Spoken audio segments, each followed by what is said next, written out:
We can play, my dear, we can play.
Jesus Christ, Jesus Christ, Jesus Christ,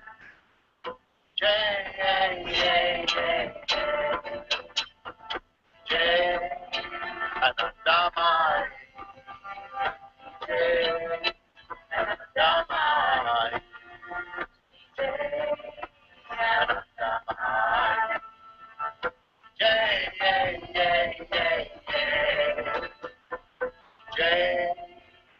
Krishna ji, Krishna ji, Krishna Jai, Jai, Yogi Ram, Jai, Yogi Ram, Jai, Yogi Ram, Jai, Jai, Arunachal, Jai, Arunachal,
Arunachala, Jai Arunachala, Jai Arunachala, Jai Jai Jai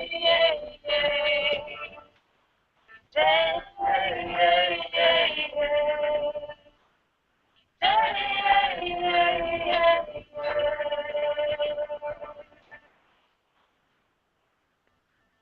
Monte Sahaja ki jai.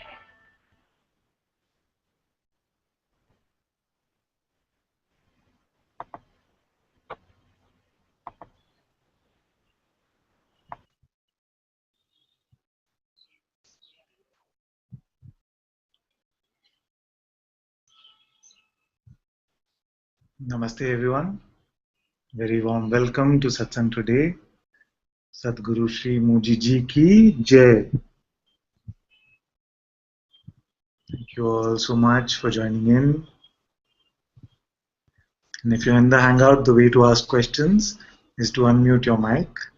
And if you're outside, you should see a question and answers application.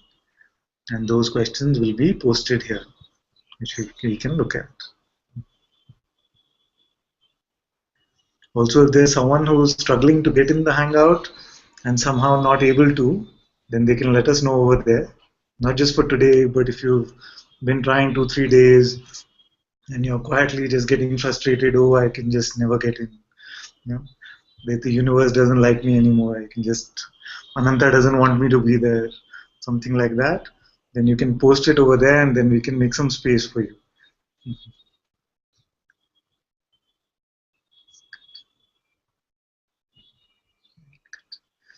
Nitya was able to join, that's good.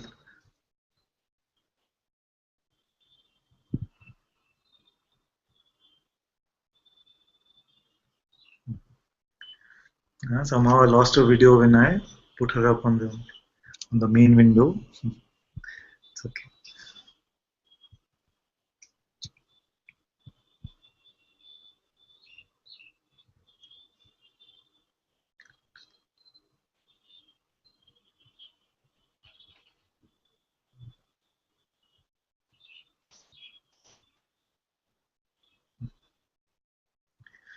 This one is just coming to me from somewhere.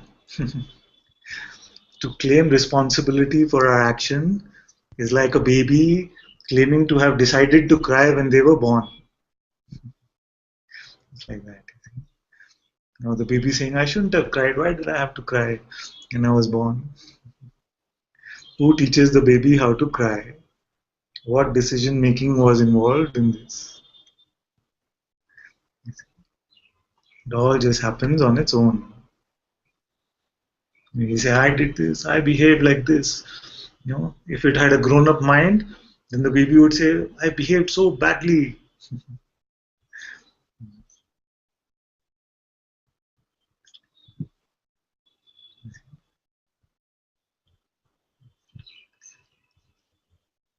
Now you maybe know that when I hear reports like this, then I can only smile sometimes. Because we are claiming to take responsibility for something that no person is doing. You can only laugh at it sometimes.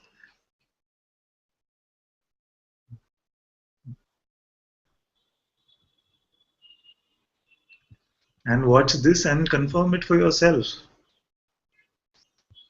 You can confirm this to yourself very easily. Just like there is no decision being made about which words are going to be spoken next, the same way all our actions are happening. Only after the mind will come in, the ego will come in and say, oh, you shouldn't have said that. Or that was good what you said. You see, either way. It's like sometimes, I don't know if I should say this, but sometimes I go and see on the YouTube channel and I'll watch a highlight or something and I'll look at this satsang happening like this and I'll say, this guy is good, man. It's pretty good. See, there's the mind coming in. The mind comes in and says, yeah. It's like that. Mhm. Thankfully, it's not saying, but this is horrible stuff. If it was saying this is horrible stuff, that would be something to transcend, isn't it? So just know that when you're believing thoughts about your actions, not even your actions, when you're believing thoughts about these actions which are just happening, then it is like just like the baby saying, why did I have to cry when I was born?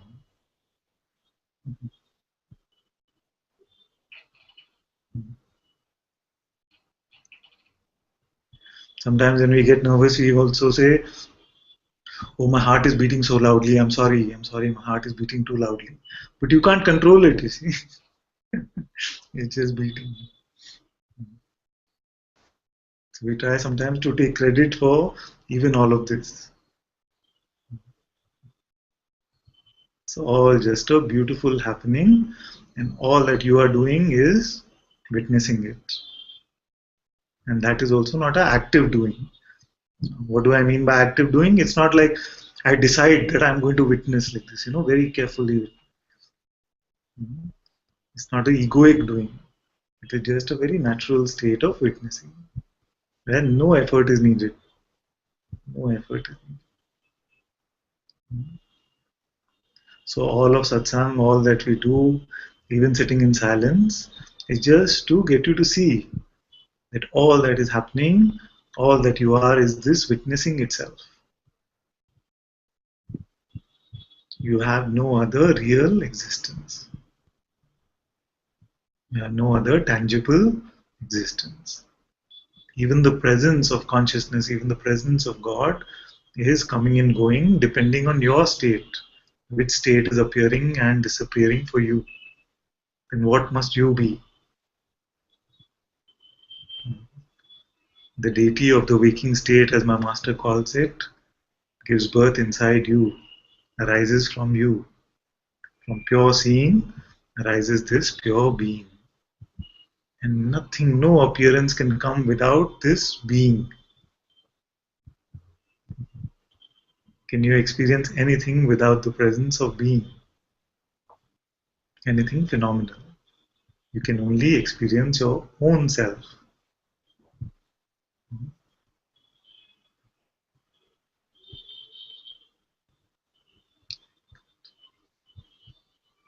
Okay.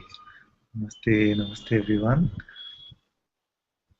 Nirmai says, Father, I simply wish to thank you and share that I feel to be very blessed right now. This is very good.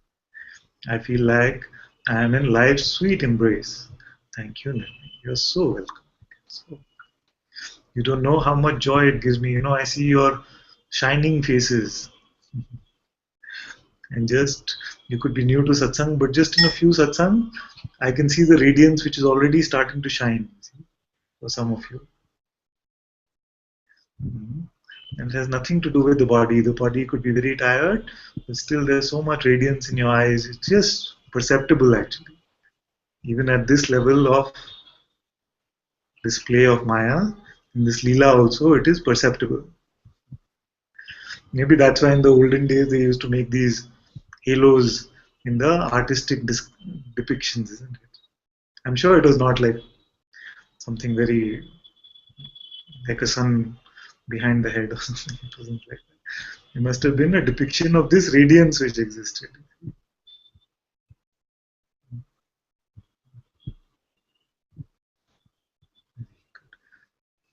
So happy to read this report.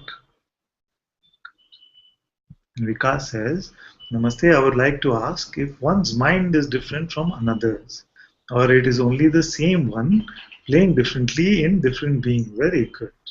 Very good. My master says very simply that it is the same guy. So at the basic level, this is the sense of being separate, the sense of being an individual, the sense of being a person. This sense is the same, you see, but its expression could be different. Its expression could be different in all. So ultimately, we can say that everything is a fingerprint. So ultimately, the design of the fingerprint is more or less the same. but it's unique in each expression. So where the concepts have been picked up. So some will have picked up, maybe in an earlier age, you could have picked up the concept that I'm very rebellious. Somebody else would have picked up, I'm very straightforward. One would have picked up, I want to follow the rules in everything I do.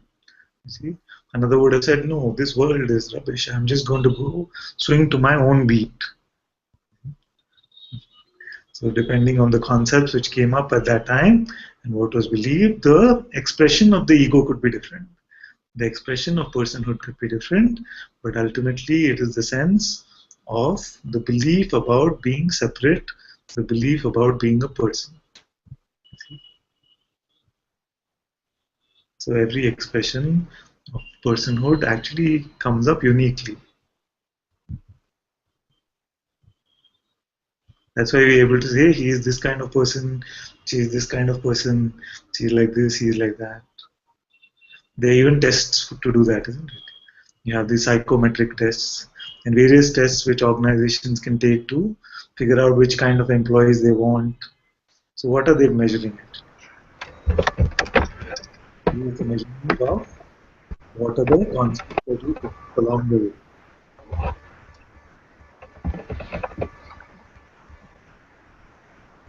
All plays out differently. That's what makes the Leela very interesting because you never know what the next person is going to be like.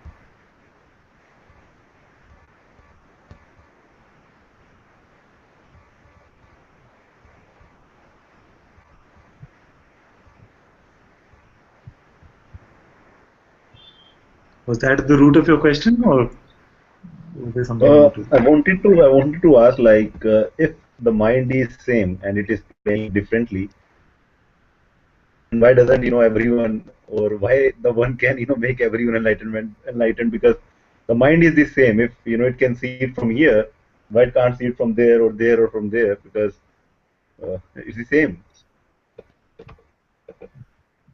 Okay. So if you're asking at that level, then ultimately there is only you. There is no other mind. There is no other being. It is all one being.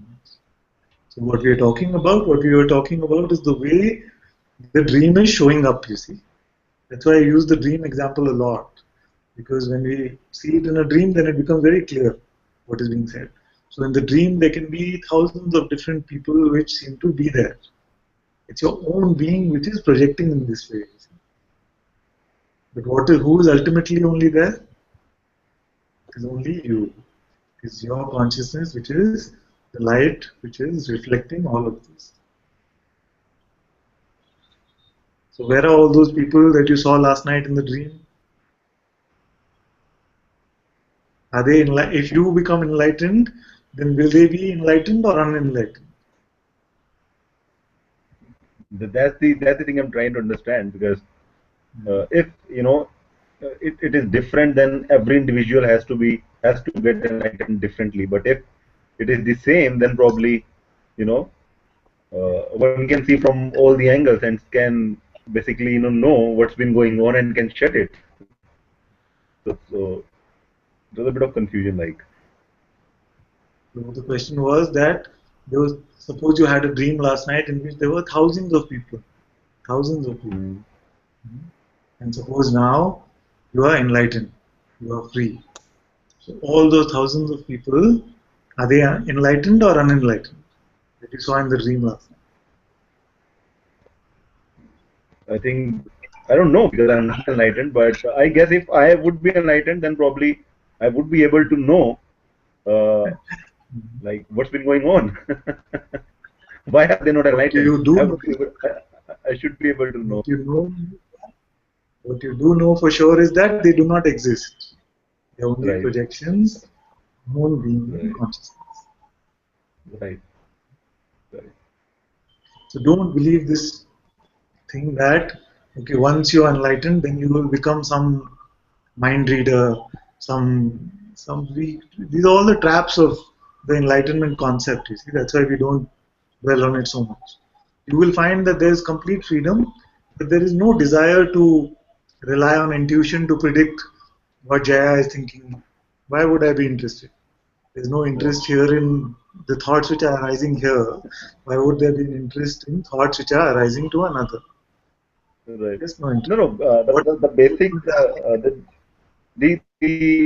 that was kind of pondering was that if one gets enlightened, that means everyone should get enlightened because he comes to know where is the problem and he can just pull on the switch and can do it like that. So uh, why do everyone has to go through the same process and everyone has to go through the same misery? Because from the another level, though one is not interested, but I think one knows for sure. That's what I believe. I don't know. I may be wrong. Just a random thought came into my mind that if uh, you know uh, if one gets enlightened, then probably I think it should become very easy for everyone to attain it because one get to know the basic problem and one if one knows, then probably he can resolve it very easily. so suppose I have a magic machine. I have a magic machine. So when you go to sleep tonight, I will come inside, I will use this magic machine and come inside your dream and say, it's only a dream. Wake up. Yeah. And due to some grace, when I come in the dream, you end up believing me. You end up believing me that it's only a dream. It's only a dream. It's so clear. All this is just appearing and disappearing, all through the light of my own being. And this state of dream will also not last. Then will you be concerned that these others which are there, why are they not believing that it is a dream? You see? I got you. The way the dream plays out is the way the dream will play out. Right. All of this is about you, and you are not this bundle of flesh and blood and bones, which the mind will tell you that you are. You are not a character in the dream. You are the light which is projecting the dream. With this tricky thought, it got you to believe that again you are this body mind which is here. What we are pointing to is the fact that it is in the light of your own presence that all of this, including this body, is arising. But when you look at it in this realm, then it becomes a bit of struggle to understand. But when I say, okay, look at the dream state, what happens there? Then it becomes clear, isn't it? There also there's this body which is different Right. from this body, but there's a body which seems very real. Everything can seem just the same.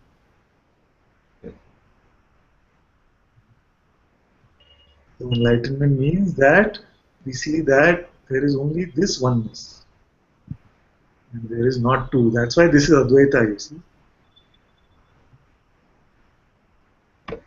It does not mean, yes, we're very glad you brought this up because some believe that, okay, if I'm one, then I should go around just loving everyone, you see. Yeah. Not like that. It can appear that way, but that's not Right. at the root of the teaching. That's not at the root of the understanding. The root of the understanding is that this entire phenomenal state is arising in my presence as being, in my presence as consciousness. And all is definitely then made up of this consciousness alone.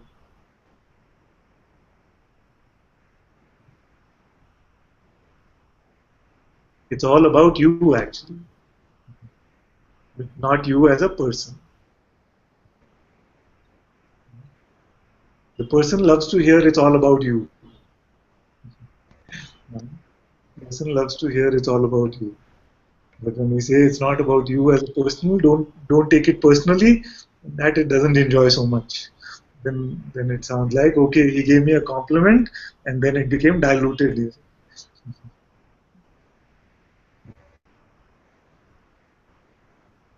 But it is actually about you. This body of Ananta, these words coming from this mouth, are also part of your dream.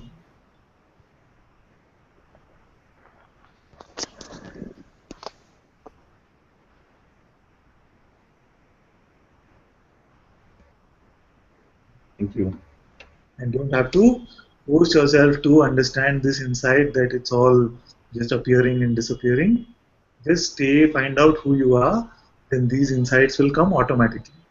See, otherwise, the mind will come and say, but that's not me, that's not me. That means I'm not free yet, or I'm not seeing what Ananta is seeing.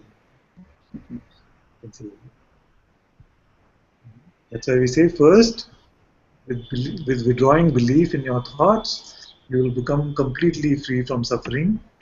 And then, in this freedom from suffering, fresh insights are allowed to come. Fresh insights are allowed to come without any reliance on trying to figure out. You're not trying to figure out anymore, it just becomes clear. What's going on becomes clear. See, when your mind is not clouded with all of this, then when you wake up in the morning, you see, oh, there's a presence here. And then you say, oh, there's a world here. Oh, there's an Ananta here. It comes like that.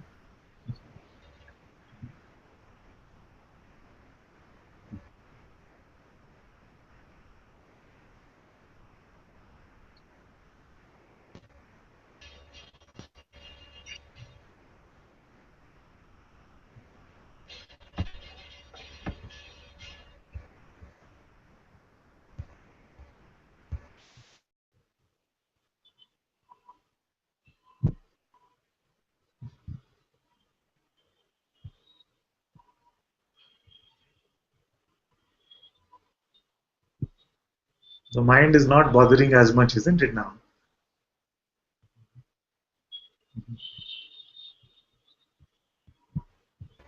The ripples have settled. Yes.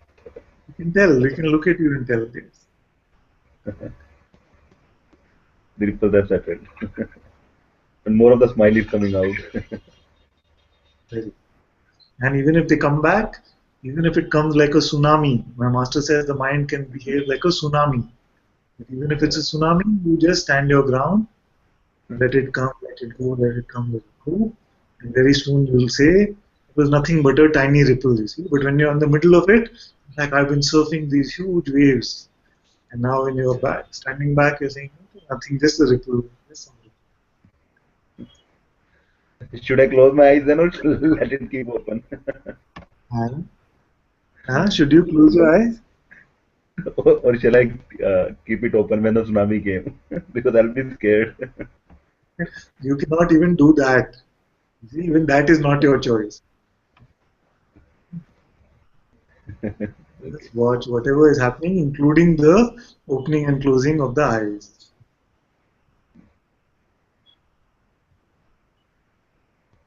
See, that is non-doership. See that? I know you were kidding, don't worry. But uh, even this is good. But what I want to say is that even to close your eyes is not your choice. There was a question the other day, in fact, isn't it?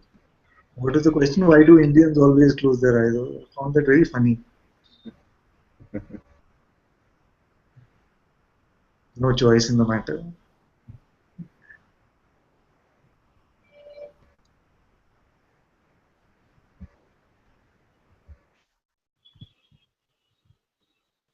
Oh, thank you so much, all of you.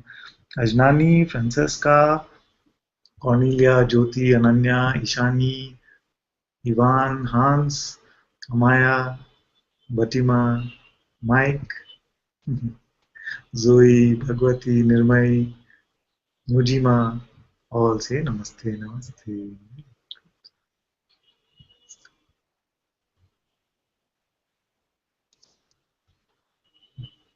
Thank you, Shanti. Thank you so much.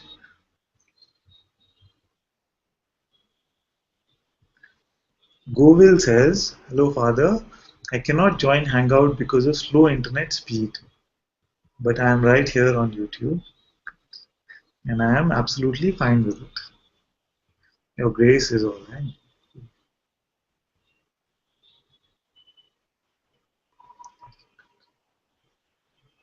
Very happy to see you here. And yes, even on YouTube, it is enough.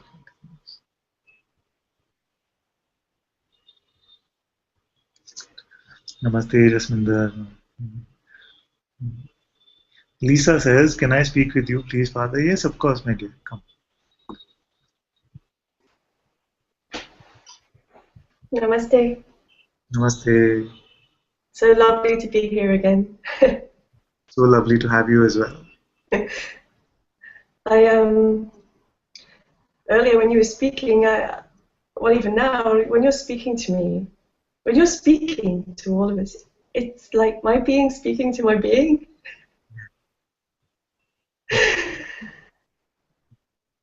That's how it. Yeah, that's what it is. I see that, and my mind comes in going, trying to get in, trying to pretend that I'm not It's feeling free. left out. It's feeling left out of the conversation. Yeah, and since last Thursday you said to me something for me which was very profound. You said you're pretending not to be free.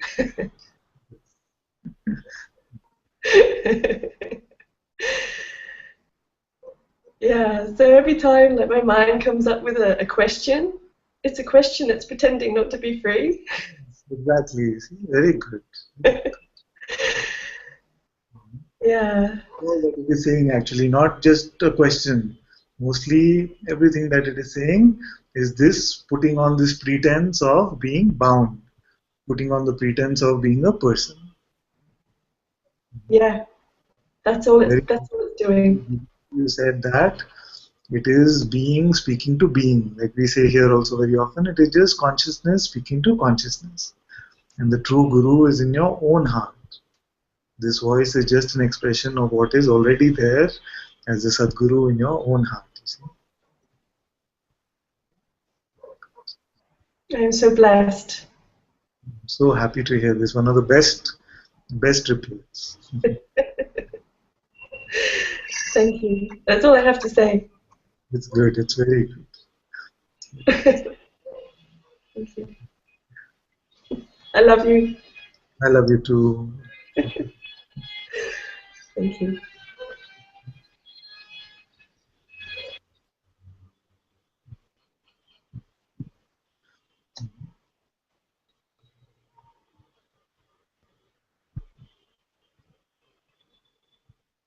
Nitya said her connection is very bad and she cannot come on the Hangout or watch on YouTube. She'll keep trying. She was here for a while. At least I got to see her for a couple of minutes. Amba says, thank you for being in this dream, dearest father. Same, my dear. Thank you too.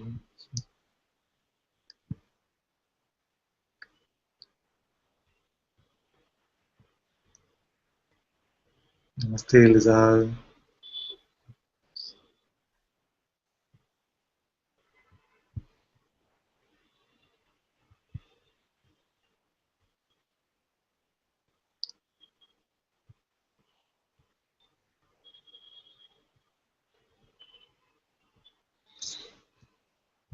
Kapil says, can you please speak something about the difference between attention and witnessing? Yes. So when we say witnessing, here when we are speaking, we are usually talking about witnessing as the pure awareness itself. Sometimes I don't use the word awareness so much because it has been overused. You see, in Advaita we overuse the word awareness. That's why I say something like the pure seeing or the pure witnessing. So when we're talking about witnessing, we are talking about the pure awareness itself, which is not this active sort of witnessing. So, or active sort of attention. So what happens is that this awareness is unlimited. It's not bound, it's completely free, and there is no concept of attention in the sleeping state. But there is awareness that there is sleep. And when you wake up and there is a sense of presence, I am, we cannot say whether attention comes before or after the sense of I am. It seems like it comes simultaneously. The power of belief and attention seem to come up almost simultaneously with the sense of presence I am. This attention is there, and this attention, unlike awareness, is limited. You cannot give your attention to multiple things without them starting to get blurry, you see. If you give your attention to your thought, then it will seem like the screen in front of you is blurring out. You cannot completely give your attention clearly to what is there on the computer and give your attention to the thought at the same time. See? So attention is limited in this way. That's why what happens is when there are too many what is called demands for your attention, then you start to get stressed or frustrated or tired. But all this doesn't happen with awareness. Awareness is always the same. It is untouched. You see, so it is prior to all of this play. So attention gets involved in the play of consciousness. Awareness does not. So attention seems to be the limited form of attention seems to be limited form of attention for attention seems to be limited form of awareness for this world, for this Leela.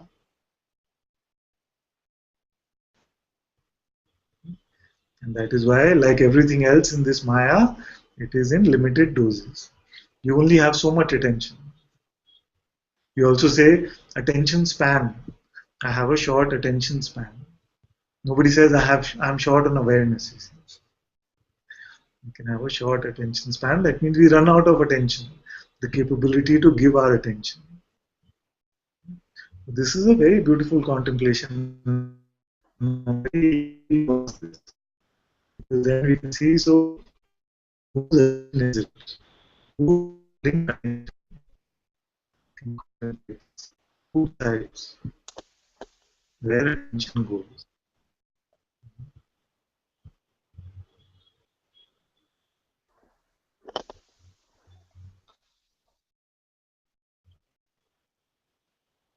This is a little bit about what is coming up, the difference between attention and witnessing.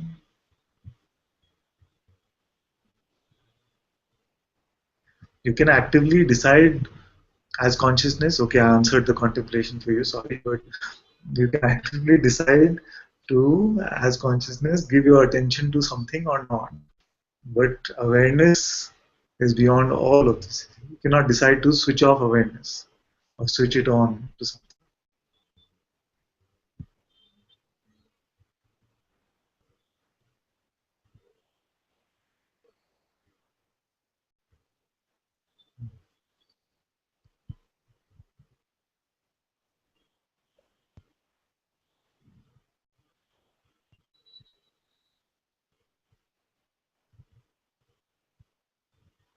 So attention seems to be like this tiny baby of awareness which has been given over to beingness to take care of.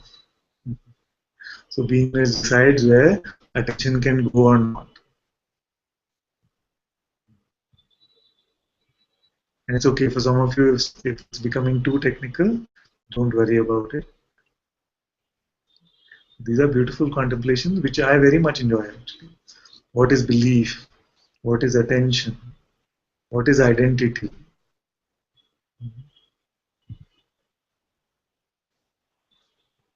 And also look at what is appearing in the body. You know, funny, sometimes very funny contemplation will come. And I'm in the exposing mode today, so I'll expose this also. So today morning, this contemplation came and said, what's the difference between a pain and an itch? What's the energetic difference between these two types of energies? See, we live with all of these forces, we live with all of these energies, but we never really contemplated. What is this attention thing? What is belief? What forms identity? All these are the building blocks of the ego, the building blocks of the person idea.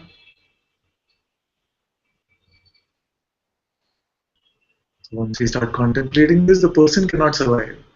I already know if you're contemplating these kind of questions, there is no room for ego to be. Cannot survive. The ego cannot stand your looking. The ego cannot stand your inquiry.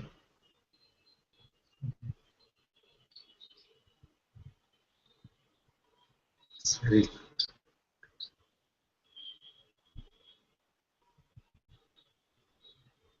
Nick says also here on YouTube due to bad connection.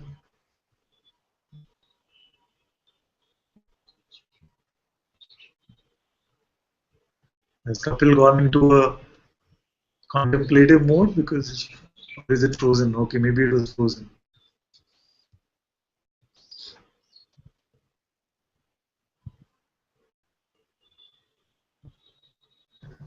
Maybe is it a bad connection for everyone today?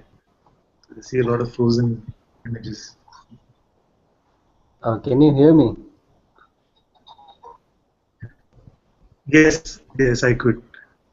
Yeah, so yeah, I can see you all, and yeah, the connection is not that good. So yeah, I'm not contemplating that hard. I'm still here. Actually, your image for me at least is still frozen. The lips are not Okay. moving, the words are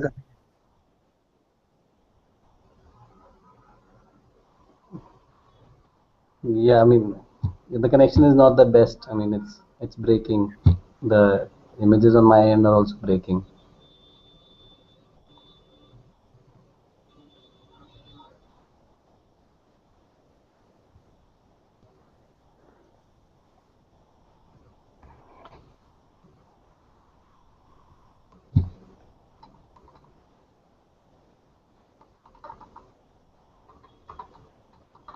So was it the same perspective that you were asking from? I'm sorry, Nanta. Can you repeat that, please? I was saying, was it the same perspective? Your question was it from the same perspective as the answer came, or was it from a different perspective?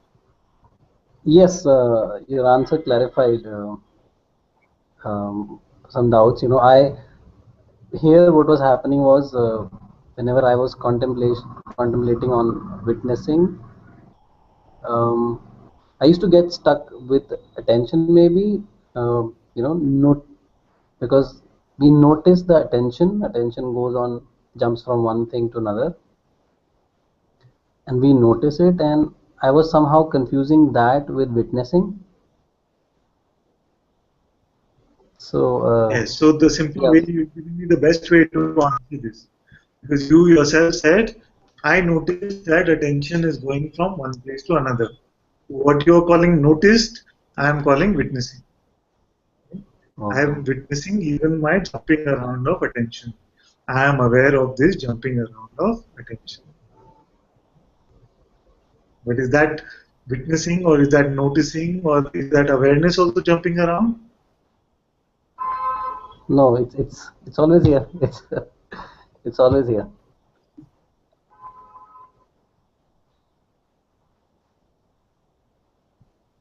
It's as simple as that. You see, this is the ultimate truth actually. Although he said it very casually, the fact is that it is always here. This witnessing, this awareness is always here, and it is what I am. There is no separation, no distance between myself and this witnessing.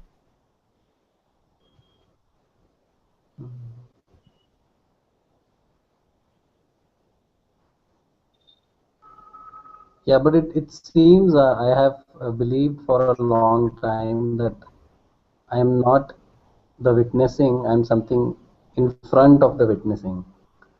It seems that way. Yes, yes. It is just a belief.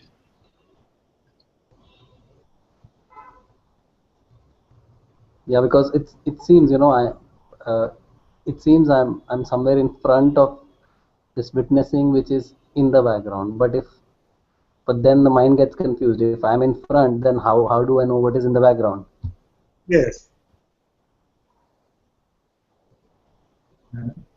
It's unraveling itself in front of your own eyes, not these physical eyes, but it's unraveling itself. You see, you're asking all the right questions now. But the mind will say, oh, you're there, you're here in this body, you're here in this mind. You say, then who's watching? Who's watching all Uh-huh. this? If I'm there, then who's watching?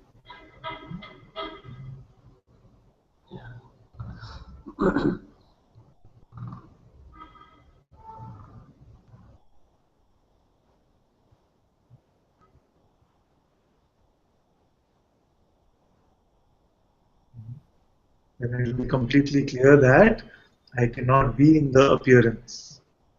The appearance might seem to arise for me, but I cannot be in it. I must be the awareness of it. That's why I like this 2 A's. It makes things very simple. There's a big A, awareness, and there's a small A, appearance.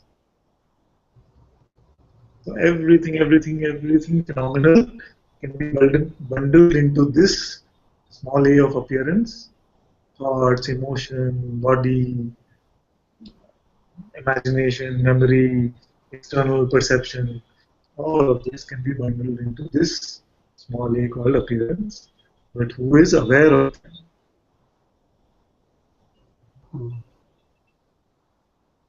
You are aware of them, they are unaware of you.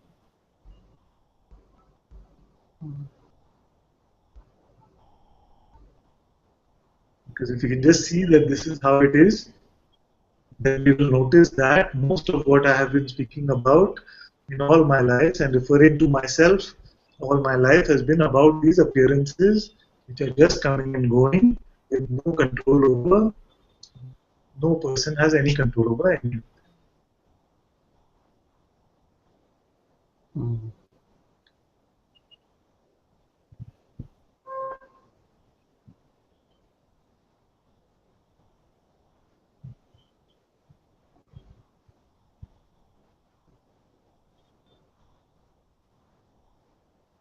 You cannot actually mix with the appearance. You can only pretend. Just like Lisa was saying that you cannot not be free. You are always free, but you seem to have this power to pretend.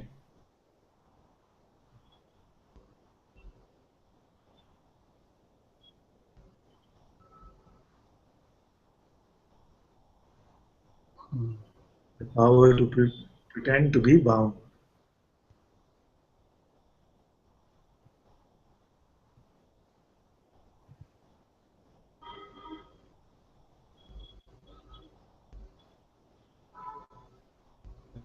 Suppose I press the switch right now. I press the switch right now and the game is over.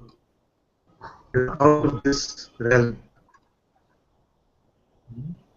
And then we say, okay, how was the game? Did you enjoy it? When you say that, then suppose I were to ask, would it have been so much fun if you were not living in this identity? Then most likely you will say no. Then it would have lost its juice. It would have lost its bite. Then I wouldn't have got my money's worth.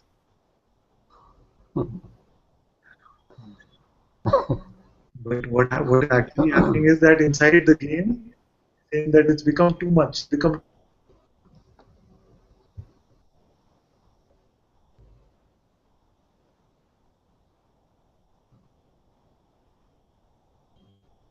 Oh,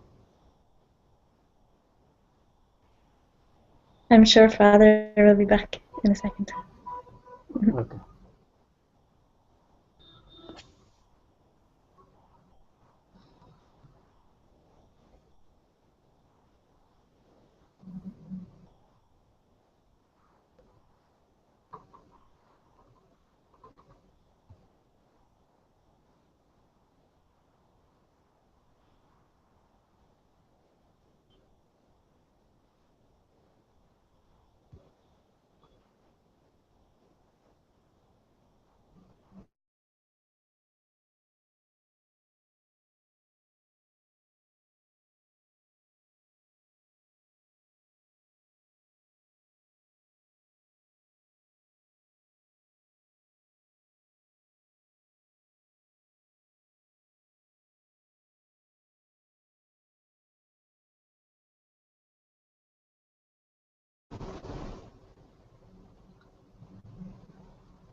to be anything.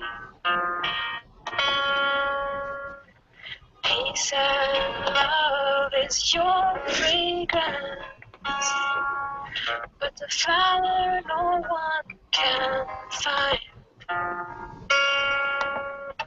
Your heart is the light of this world. It needs to just fully be seen. Oh, Hari Hari Hari Om, Hari Om, Hari Hari. Hari Hari Hari Om, Hari Om, Hari Hari. Your heart is the light of this world. It needs to just fully be seen. Bathe in the river of your being. You need not to be anything. Beloved, I'm trying to see if Ananta is coming back, but I'm not sure. So we can wait for a few minutes if you like. Or, I don't know, we'll see what happens. I'm trying to contact him to see if he's coming. Thank you. Would you? I could play a song if you like while we wait. Yeah. Yeah. Okay.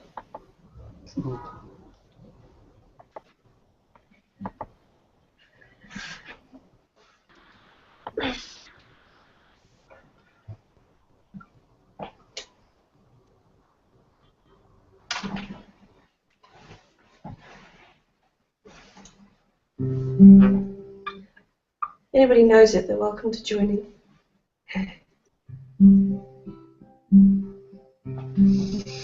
It's a little proof to make your leap. So come and get it. You know where. McDonald's.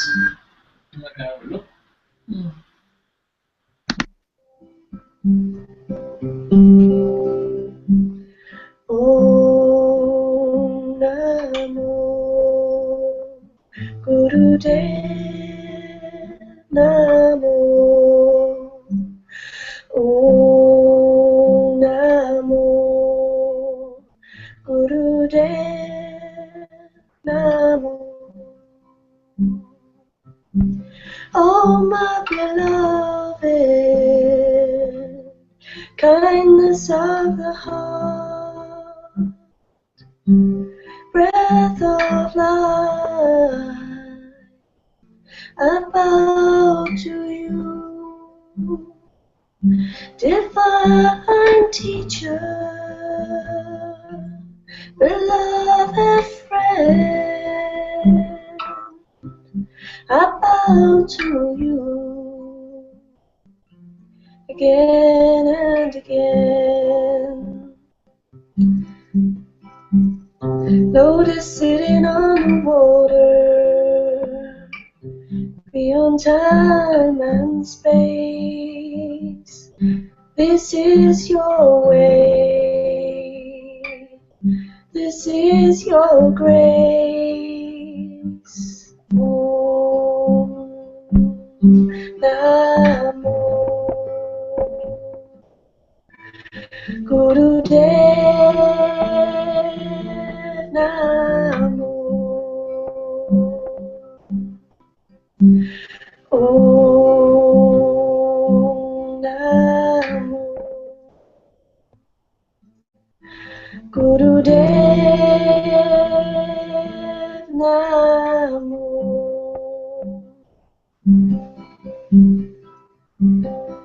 Gurudev, Gurudev Namo.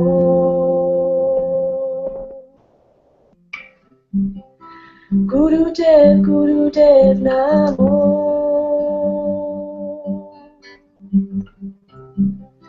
Gurudev, Gurudev Namo.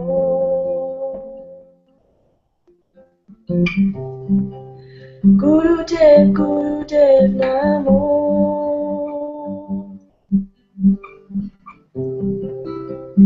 Oh my beloved,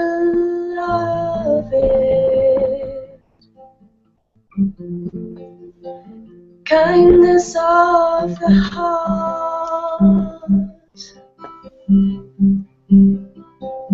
breath of life,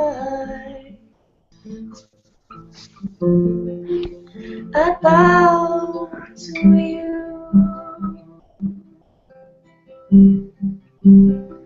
Divine teacher,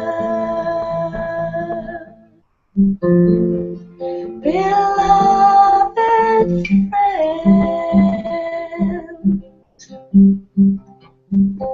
I bow to you.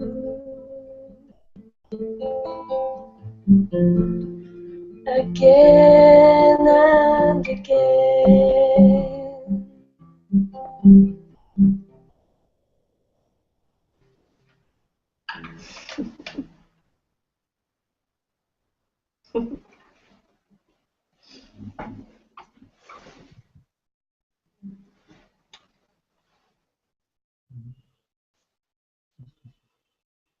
It was very beautiful.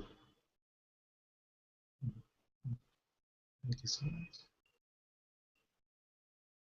And nobody can say consciousness doesn't have a sense of humor, you see. I said, suppose I was able to switch it off, you know, switch off this game, and the satsang got switched off.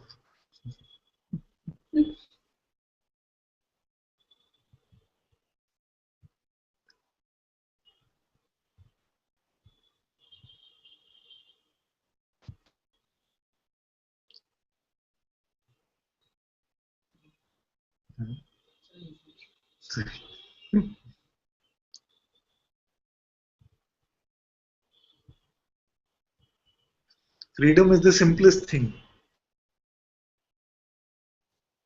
simpler than simple.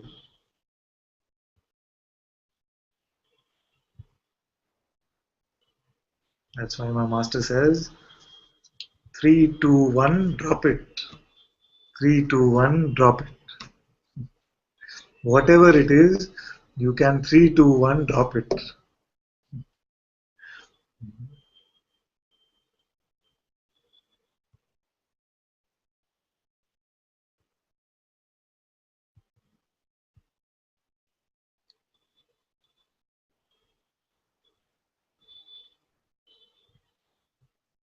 Actually, the minute you see that, you choose to pick it up. The minute you see that, you choose to give it your belief. The minute you see that you have the power to withdraw your belief from it, then freedom is just right there.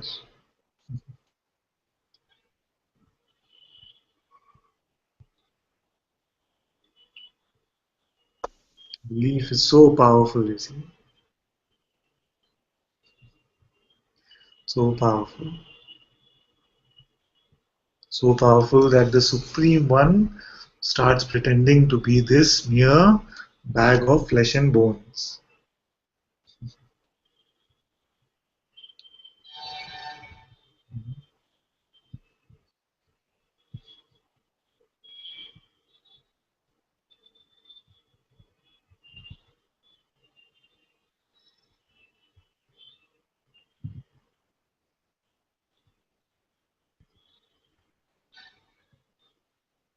Belief gives us this power to forget who we are.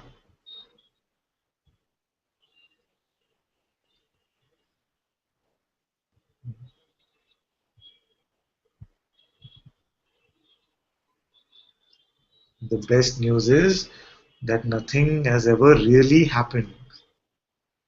In all of this play, none of it has really touched you in any way. And if it hasn't touched you, then we can easily say that it never happened.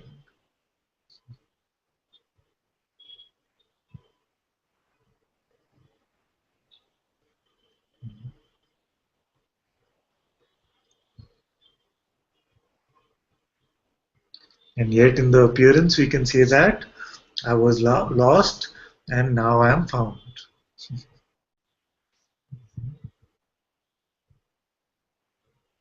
Because the finding itself means that I discovered that I cannot be lost. But I gave it my belief for a while that I could get lost. What is the finding? The finding is that I can never get lost. But I decided to give it my belief for a while.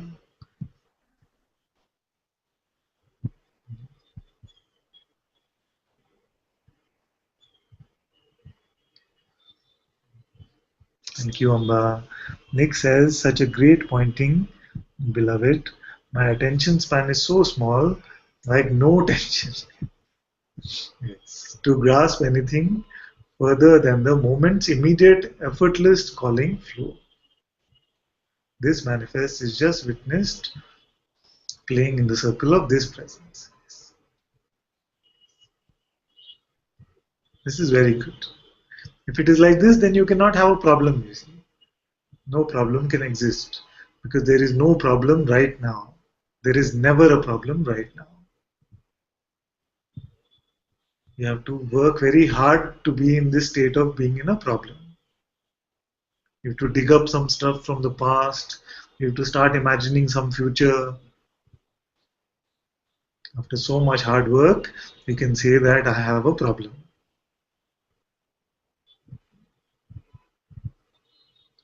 But if it is like you say, attention span is so small, it's just in the moment, just in the moment. And it's very beautiful.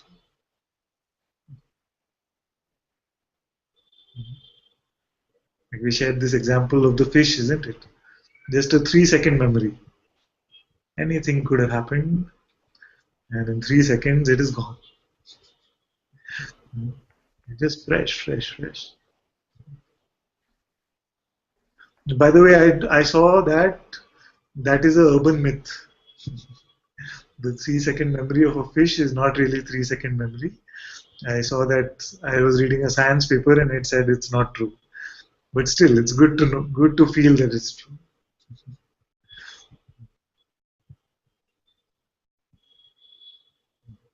So let us be like those fish. If you have to be something, then let's be those imaginary fish.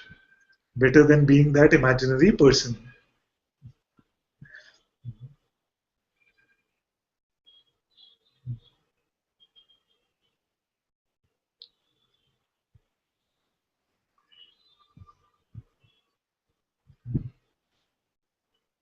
Vegas has typed something in Arabic which I can't read.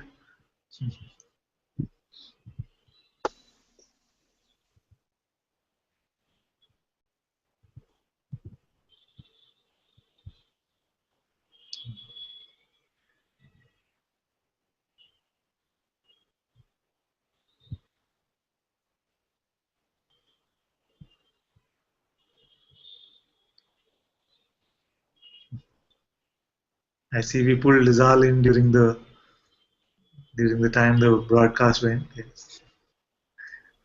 Looking very nice in your work attire, is it?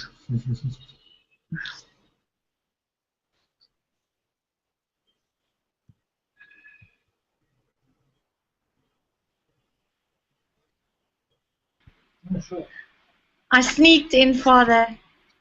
No, very good. Is your meeting over or we pulled you away from it? No, I'm busy editing, Okay. and I'm in the edit suite, but it's a whole day process. So I quickly thought I'd join Satsang for this time. Good, good.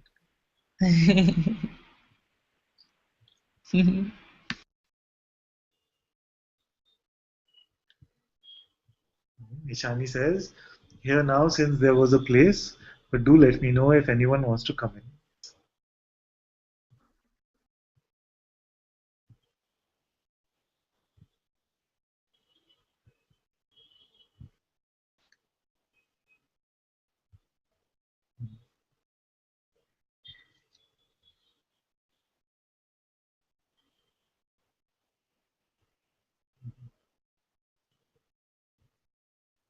So Lizal will be here in India 17th February, isn't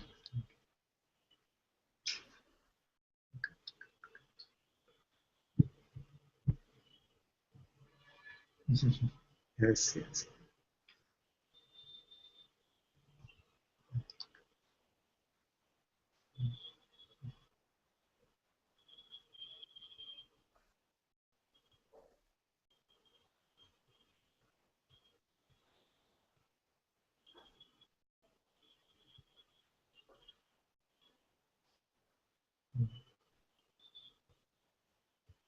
So if we clear that there is no suffering possible, then what should we speak about now?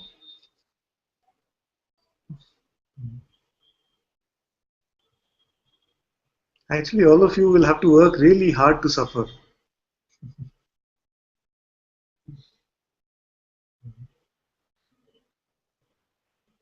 Just one or two thoughts won't do it now. You have to believe like lots of them, all at the same time.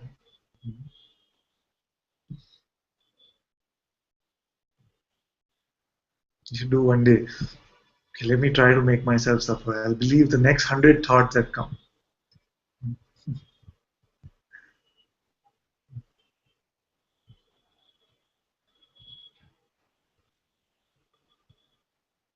And actually, once you see through the trick, you've now seen through the trick. So even your belief will not be that easily going to these. You see. You'll just laugh at them.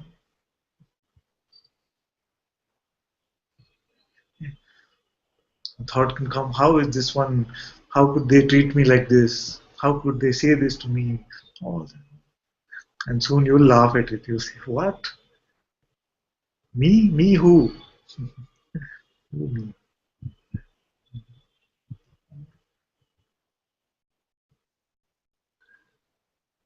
Yeah.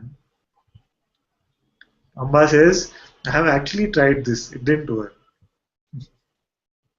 She actually tried this.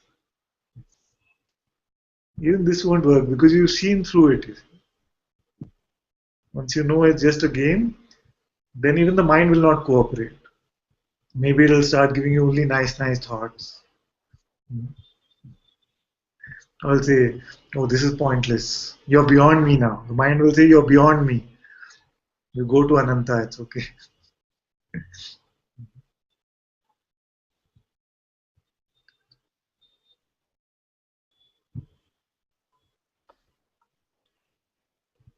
Shanti says, crying now is only due to this great love. No suffering can penetrate it. Yes, yes. It is impossible. This is very good crying. This is it.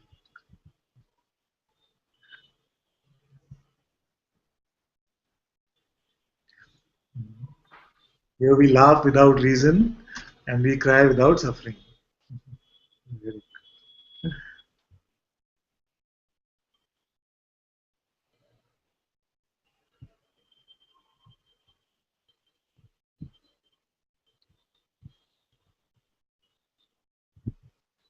Okay, my dear, we'll let you get back to work as well.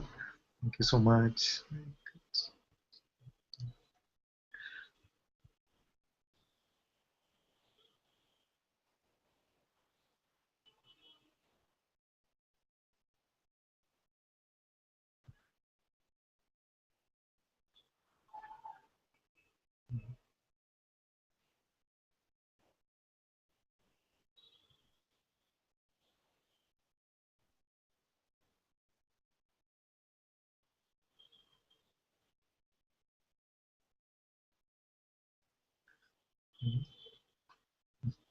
Where have we come now?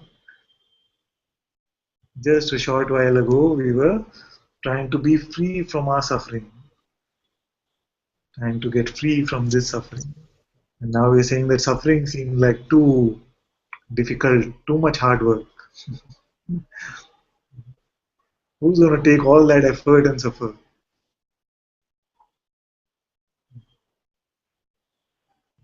There's no return on this investment.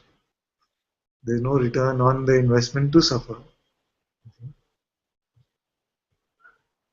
Vikas is laughing. He knows the joke. At least the stock market is also back, so he's laughing. That's why he's laughing today, actually. And I am saying it's satsang. Ah, I see.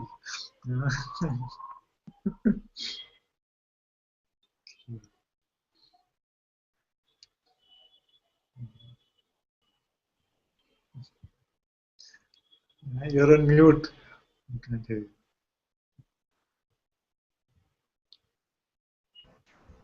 The very first thing at 9:30 I did in the morning was to sell off all the stocks that I had, and then it shoot up. So I have all the reason to smile and believe that it was me was stopping it to go up. Yes. We used to do that in cricket all the time, isn't it? Maybe we still do. But I used to watch cricket. I used to be very passionate about cricket as a youngster, as a kid. Hey, cricket, cricket. And then if I would get up, to change my clothes or to go have a bath, and somebody would get out, and then the mind would say, "See, because you got up and left, this one got out. Right. Just because I sold all my shares, the stock market went back up."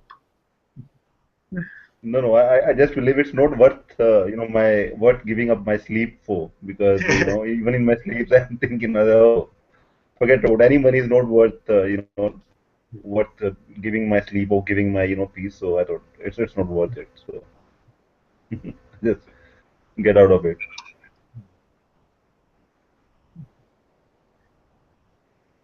And soon there'll be a time also where it won't matter. See, even if there's some investment, some money, money is just one of the four things, one of the four main things which a person says is important. You see, a person can say money is important, but once a person is gone, then as a play you can play with it. There's no problem. There's no aversion to money also. No desire and no aversion.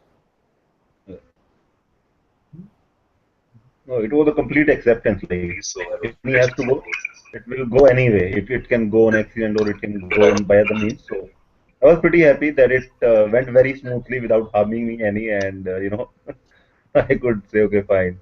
The money went in the most smoother way it could ever, go. Otherwise, it could have pinched me a lot. So I'm thankful. I'm grateful. Very good. See, look at this.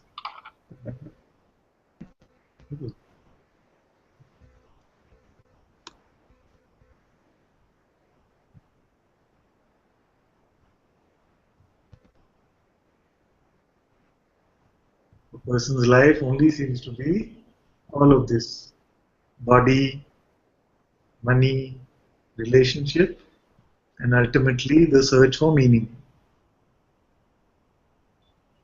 All problems seem to be only related to these four things: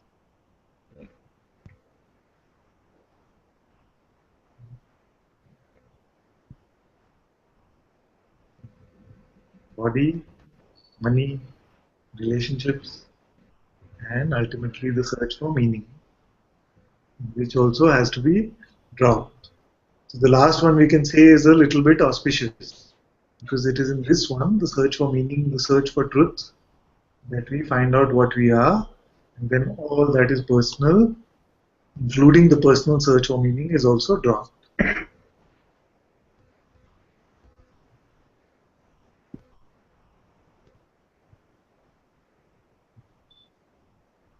Sometimes I feel like saying, let's discuss only new types of problems. Let's not discuss the same problem.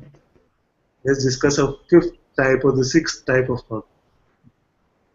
And then we work hard, what is my other type of problem? And mostly we cannot find this.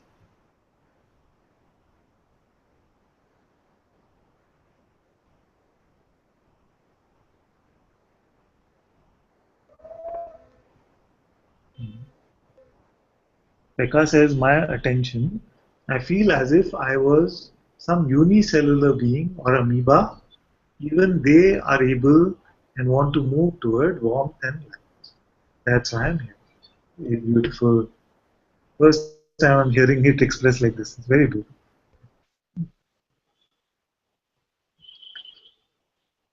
And they find themselves gravitating on their own, isn't it? The true calling for truth, when it is here, you will find yourself gravitating automatically.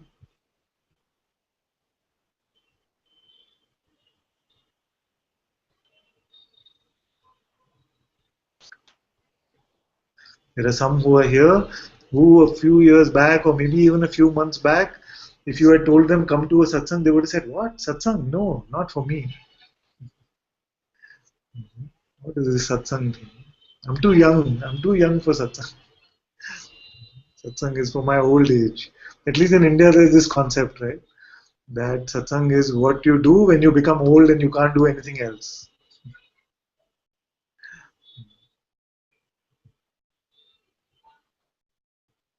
But when this search for truth, when this openness for truth comes, then automatically you will find yourself gravitating towards it. Aditi says, I know all you are saying, but feel so strongly pulled into identity when I'm around certain people or situations. Please help me to look at this again, as I'm completely identified as person right now and believing it. Okay, let's see. Let's see. Where is the identified one? Where is she?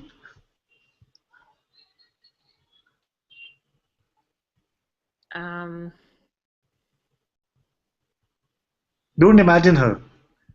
Yeah, it's these memories, a lot of memories,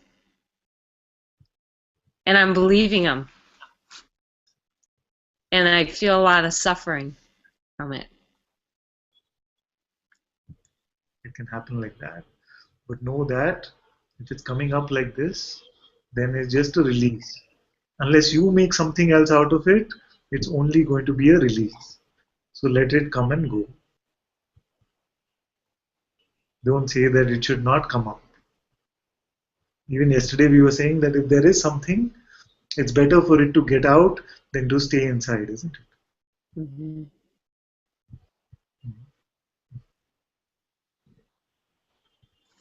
Yeah, I've been letting that happen. But I do feel a resistance. It's almost automatic because the feelings are so strong. What is the worst one? Do you have it where you can expose it here in satsang? Yeah. Let's see. The feeling, the sensation is anger. And not feeling love, not having the sensation of peace right now, and angry that I'm identifying with the anger instead of the peace. Yes. So first let's work on this secondary level anger, right? Secondary level anger is the anger that you are identifying. That now Yes. I'm free, I should not get identified. You see, so this concept, let's lose that first, because this is causing a lot of the needless frustration. You see, so anger is coming up. Maybe you just want some release, but then the mind comes in and says, "But you are supposed to be free. You know, Mm-hmm. how can you be believing this kind of thing?" So don't believe that first. Even I don't believe it. I always say that I don't know tomorrow morning what's going to be. I don't know. I might end up believing everything tomorrow. But right now, it seems to be that there is no belief in anything that the mind is saying. Just in the right now. Because the mind will try to trick us into picking up this identity of the free person, you see. There is no such thing as a free person.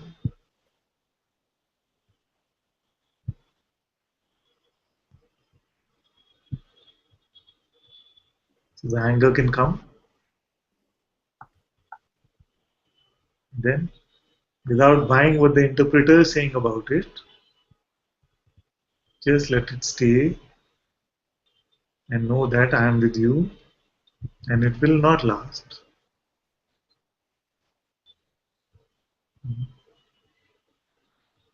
Don't resist it.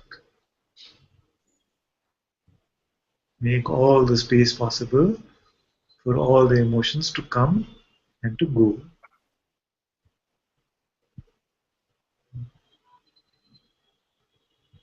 Don't push away any emotion. Don't even put a label to it. You can feel very uncomfortable, but just pretend as if you don't know what it is. It is just something, some energy. Don't say that I am getting angry, because you are not. It's just that the feelings of anger are coming out. See? Just like when a baby comes out of the mother's womb, it cries. Can the baby say, oh, why did I cry? In the same way, this anger is coming up. Don't say that there is a you which is getting angry. And if this feeling is strong that I am getting angry, then let's find this me. Let's find this I who's getting angry.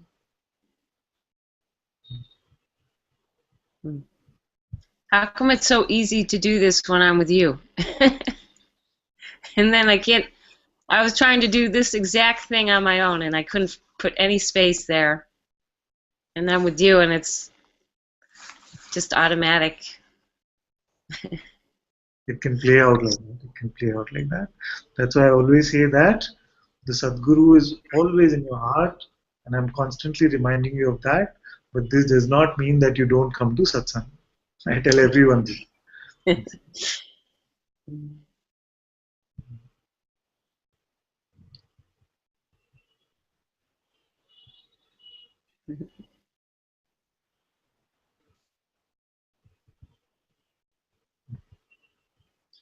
It's amazing how we want to write a story about that.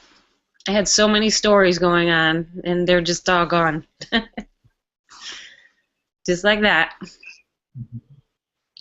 It's just I'm like so that. glad. I'm so glad I came today. Yeah. I needed that so much. It's very good you came, because sometimes the mind will say, oh, I'm not in the mood for satsang today. The mind will say, no, let me settle down a bit, then I'll start satsang again. You see, that's the trick. But when it really seems like a lot of chaos, then you must come to satsang. And you really feel like today I just don't want to come. In those days, you must come.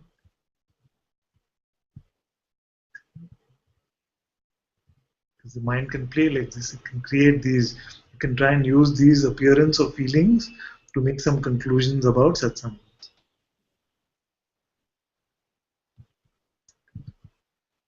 Yeah, it was a little tough getting up this morning, I have to admit. Yeah.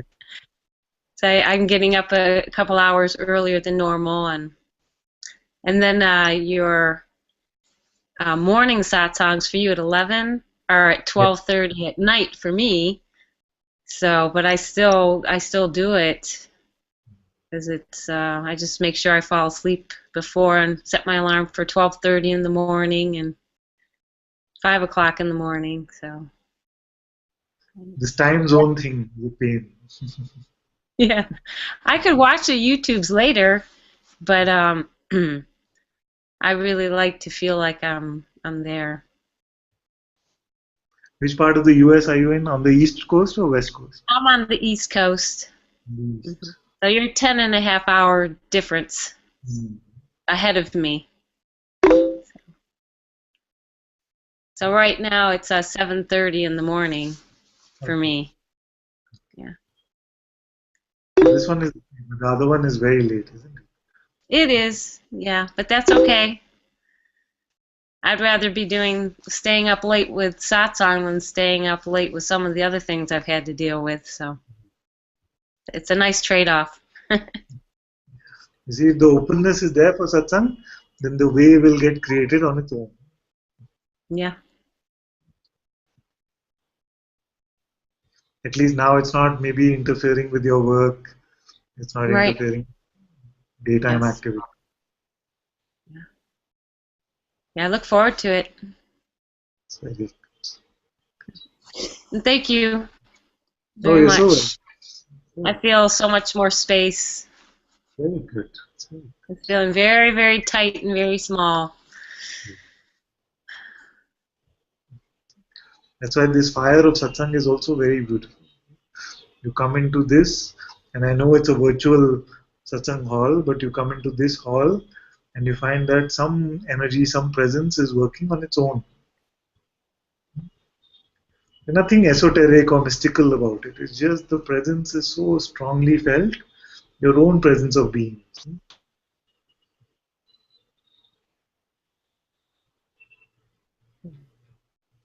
I'm glad too because I said it before, this is an old familiar anger. It's not specific to one person or situation. It seems like I've been carrying it, if you even want to say from lifetime to lifetime. That's the sense I have about it. But I want to push it outside of myself onto people and situations and not take responsibility that it's mine. You know, it's something that I created, and so it keeps playing itself out. I can see that, but I keep buying. It still gets me. It just gets me. And it's usually related towards the fact that the people in my life, at least this lifetime, every person that I've tried to connect with in a human love relationship is failed. And I'm not talking intimate. I'm talking just friendships, Yes. family, you know. So I get so angry because I can't connect with anybody. I can't get that love or connection with them. And the only time I'm happy is if I just stay in myself, because nothing in this world has satisfied me. Nothing has really made me happy. I was so angry that this world will not make me happy. Nothing. And it's so temporary. And that's my anger. And I keep being silly and trying to find happiness in the world. And it's just not there. Not outside of me.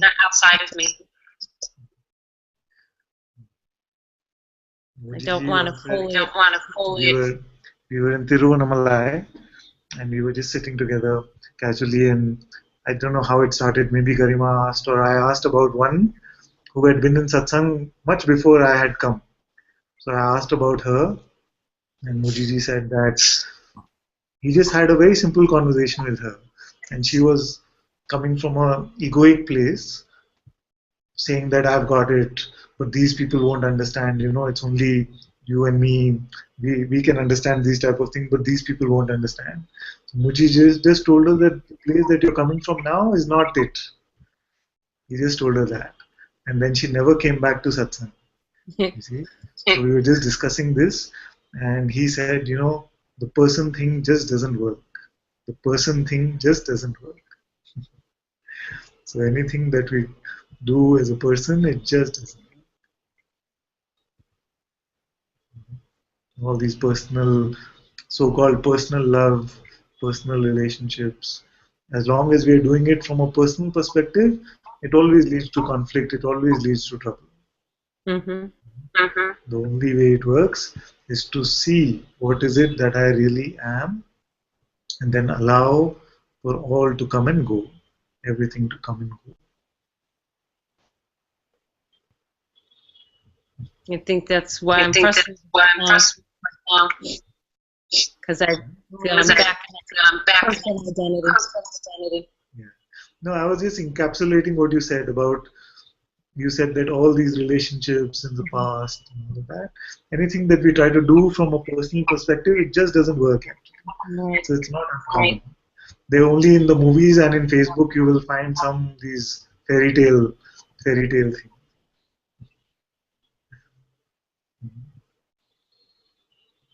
Just the other day, somebody had posted such beautiful photos of their family, such beautiful photos, and then in the evening I got a call and saying that I'm just going to split up, I'm done with my relationship. I said, but you just posted such beautiful photos of the family, you see. They said, no, don't believe Facebook, it's all just, that's for, you know, just for showing off or something like that. There is no such thing as a perfect relationship from a personal perspective. And from an impersonal perspective, from the perspective of consciousness, everything is perfect.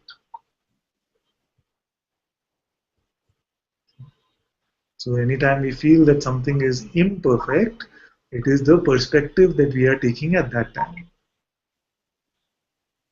When I'm coming from When I'm myself, coming from myself, I see any imperfection, imperfection. Yes, the exactly. thoughts, Thoughts, nothing.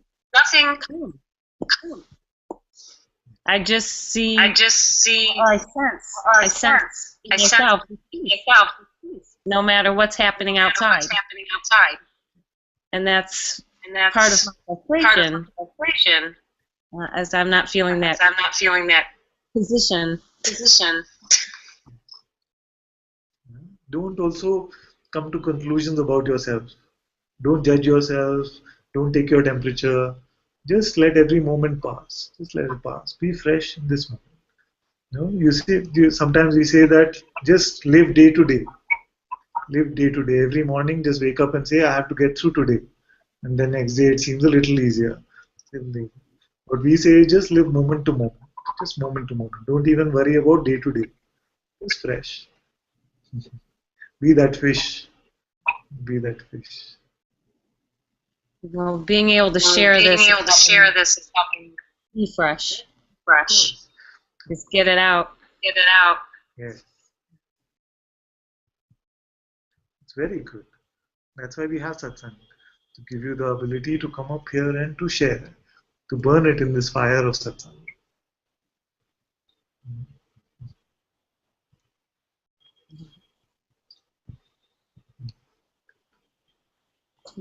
Thank you. That's why I said the other day that heaven and hell are right here, isn't it? When we look through the eyes of a person, we are in hell immediately. This world is the most horrid place, full of all of this suffering and death and you name it, with just some glimmer of hope once in a while. That sounds like hell. Then we look from the perspective of beingness. And from the perspective of beingness, it's all just fine. All just fine. It's a perfect, happy dream. And from the ultimate perspective of awareness itself, none of this has ever actually happened. That's my favorite place. That's my favorite place. It's here. It's here. And when you somehow feel that it's not here, just ask yourself, am I aware now? And you ask yourself, am I aware now? This is awareness, being aware of awareness itself. In this instant, you experience your true self.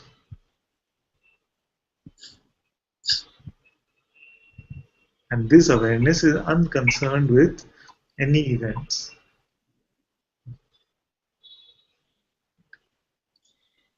Yeah.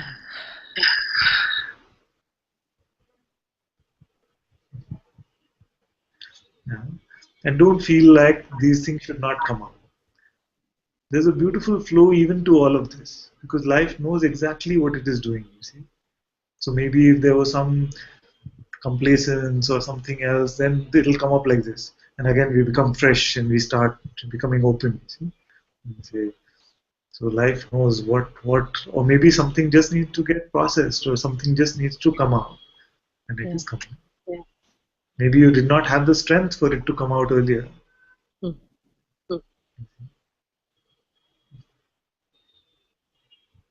Now that you see what you really are, then this is an opportunity for life to play itself out and get rid of all of this which is being held on to in the past.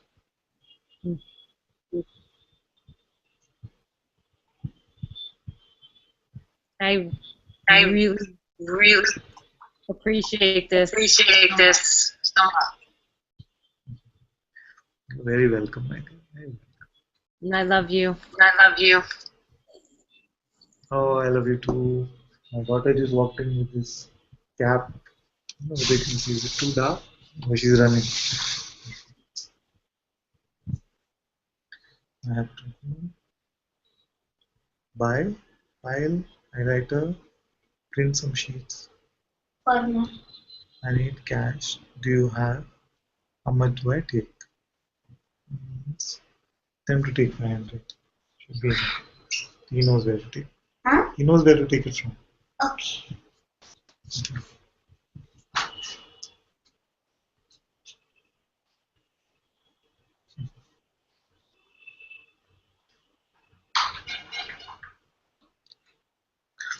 There's some chat.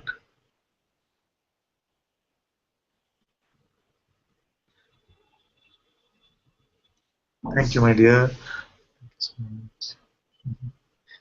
And Vikas said, making a request, can you please speak something about free will and surrender?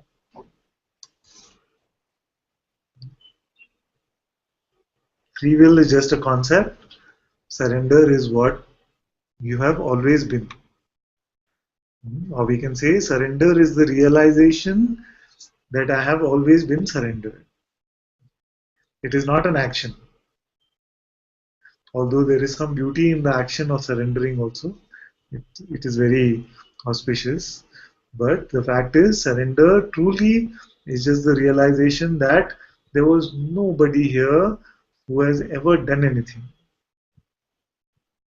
The one I always thought is doing all of this one just does not exist. Then who must be the doer? It must be that in whose presence all of this action seems to happen. Therefore, it must be this light of consciousness itself. Because when there is no consciousness, there is no action. There is no doer, no doership. So in the light of consciousness, this play comes up. And when I look and see who is deciding the actions, who is taking the actions, I cannot find. I just find that the body is moving and the mind tries to come in later and says, you did this, you did not do this. This is what is clearly seen. Actions happen. So before the action happens, then the mind is saying, do this, don't do this, do like this, say this. It says all of that. But irrespective of which thoughts you give belief to, what is going to happen just happens.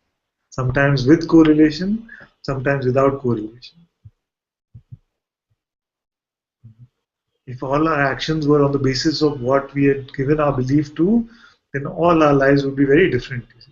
Because every New Year is coming now. So we hear of New Year resolutions, isn't it? New Year resolution, everybody decides, I'm going to work hard, I'm going to lose weight, I'm going to do this, I'm going to do that. And within a week or two, it's all gone. So if it is all on the basis of these thoughts and these decisions, then life would be very different.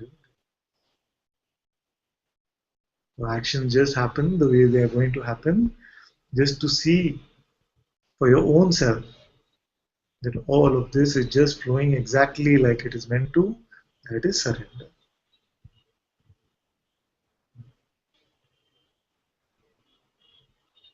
So this question of free will and surrender can be very confusing, and people have thousands of debates about it. All over the world, if you go to Advaita Satsangs, people are debating free will, doership, and these concepts. That's why if you want to really get to the root of it, you have to understand from whose perspective are you asking. So from a person's perspective, because the person does not exist, there cannot be a will to something that does not exist. How can a non-existent thing have will? How can something which is non-existent have anything, including will? So if you're saying that from a personal perspective, what is my will? There is none, because there is no person, there is no you. It's a person. But if you're saying as consciousness, as the presence I am, then your will is God's will. It is only your will. But no person can access this will. No person can have any sense of control over it. So this will is what is playing out, is God's will. And ultimately, if you're asking from the ultimate perspective of being awareness itself, Awareness is unconcerned by any concept of will also. The pure seeing, the pure witnessing is not concerned about will or not will, about doership or non-doership. It is only the mind's concern. So the quickest way to end this debate, this free will versus God's will debate, is to look from whose perspective are we asking. And in that, to clarify this perspective, what am I asking as? So if you're asking as a person and you're talking about personal will versus God's will, so let's not use the word free will also, because that can introduce some confusion. Let's say personal will versus God's will. The person does not exist, then how can there be a personal will? But it's funny, you see, because many have come to satsang and it's clear for them that person doesn't exist. But they still have the question, what do I do next? It can say, because so reliant on this doership is our mind that it becomes very difficult for the mind to let go of this concept. So if there is, so either you have to show me the person, or there cannot be personal will, or show at least some evidence of the person, some evidence, some attribute, something which makes this person concept seem real. Then you say, okay, person is not real, but what about God's will? When is consciousness? Of course. Consciousness, all is your will. It is your will to give belief or not to give belief. It is your will to give attention or not to give attention. But no person is deciding this. That's why we say that this conversation is consciousness speaking to consciousness. Consciousness would not waste its breath to convince a person to not believe, because the person itself is a belief. It is consciousness itself which is playing the game of becoming deluded, and playing this game in which consciousness itself is speaking to this consciousness saying, you have become deluded, just let go of your thoughts. All this is the play of consciousness. So if you're asking from the level of consciousness, then this is how it is. But if you're asking as awareness itself, as a witness, then I would say that for you there is no concept of will also. There is no such thing.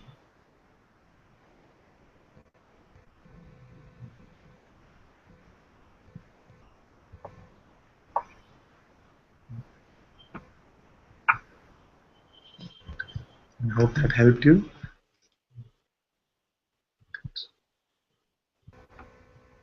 That was very beautiful and very enlightened. Oh, thank you so much. Kapil says, feel like saying that all those who attend satsang at odd timings have been a huge inspiration to me. You see, this is very good. You never know. The universe operates so beautifully. You never would have thought this, isn't it? That I come at 4 a.m. or I come at 11:30, 12:30. But see how beautifully that is playing out. It becomes an inspiration to others who then say, oh, but I'm in India and this is my waking time, and still my mind is making excuses. My mind is making.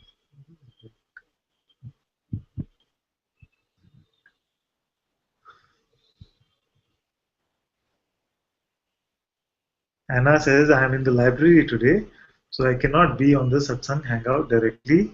So I asked my question in the chat, feeling uncomfortable and finding it difficult to drop my self-righteousness about a situation with my partner.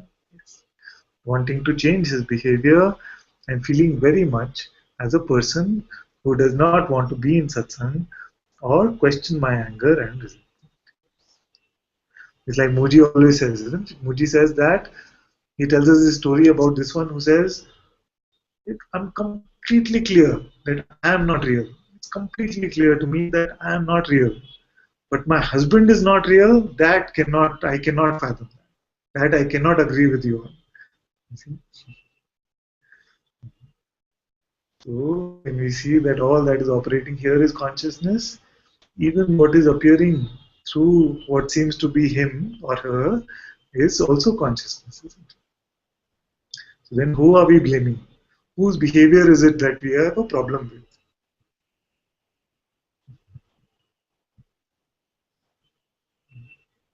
It's a problem with God. Non-acceptance means what? Non-acceptance means we have a problem with God, actually. Let's put it for what it is. When we are resisting the appearance in this moment, we are resisting God. We are resisting God's will, and we have a problem with God, actually. But who will win? In the battle between the person and God, who will win? In the battle between what is and your resistance, the what is will always win. Another beautiful teacher, Byron Katie says, never argue or something like that. Maybe a couple can help with the words. But she says that there is only one winner in the argument with what is. And that winner is always God. You cannot argue with what is. What is just is. And I'm not using the label right, wrong, good, bad. We are not judging anyone. Just saying that what is just is. And your resisting what is will not help. By the way, this does not mean that we become doormats or we become passive or anything like that. It only means that there is acceptance of here is where I am. It's like many people I joke with in India, they keep dreaming of Taj Mahal when they're sitting in a ditch. They say first realize that here is what is. This is what is here now. Then we can say, okay, this is where we feel we must be. Even that is fine to start with. But don't resist what is present, what is here.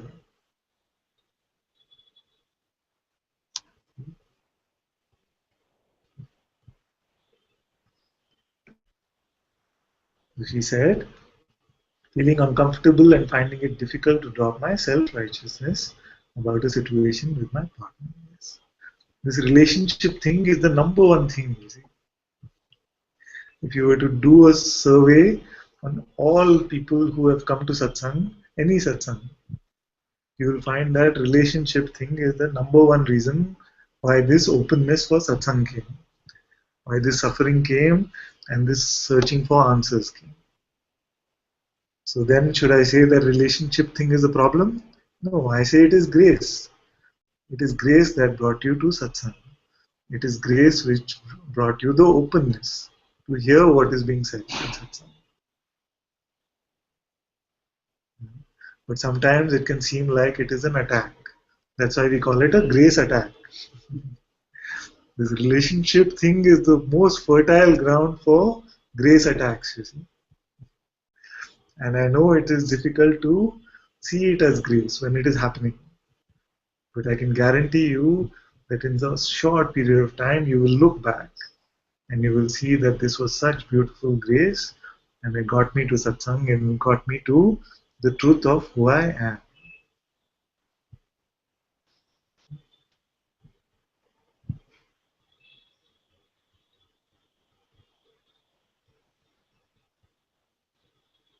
So she said that I'm feeling very much as a person who does not want to be in satsang. That's why it's very good these words came that if it's feeling like you don't want to be in satsang, then you must be. It's very good. That there's a strong feeling that I don't want to be in satsang with so much anger and resentment. It is the best place. If there's so much anger, resentment, satsang is the best place to come. Because in satsang, you're allowed to be. You don't have to put on a persona. You know, if anger is coming, you can shout. Or many of you have seen this live broadcast from Rishikesh where this lady just got on stage and started screaming, isn't it? Nobody will stop her. It has to come out like this. And satsang is the place, the company of the truth, where everything is allowed. It's allowed. So if there's anger, there's resentment, you come and you burn it in the fire of satsang. It's very good, like you're doing now.